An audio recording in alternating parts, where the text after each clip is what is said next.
দেখুন ভিডিওটি দেখুন, হঠাৎ বড় যা ডাকলো তার দুই যা ওদের বাড়িতে, তাই সগ্নজা ডাকলো, এই শোন, আমার সাবানটা দে, আমার সাবান কোথায়, আমি চান করতে গেছিলাম, আমার সাবান নেই, তুই আমার সাবানগুলো সব শেষ করে দিলি, আমার সাবান কোথায়? তখন বলছে, তুই রোজ আমার সাবানগুলো চুরি করে নিয়ে নিস, আর তুই নিজে মাখছিস সাবান চান করার সময়, আমার খুব রাগ হচ্ছে। হঠাৎ বললো, তোর সাবান আমি কবে নিলাম?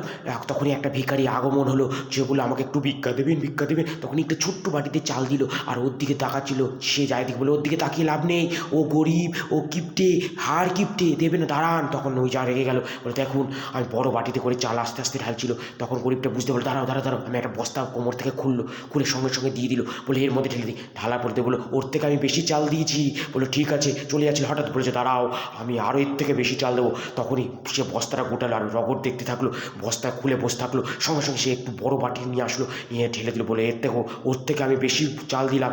ঠিক আছে, গরিব বললো। তা বললো, সে যাটা বললো, দাঁড়াও, আমি একটু দাঁড়াও,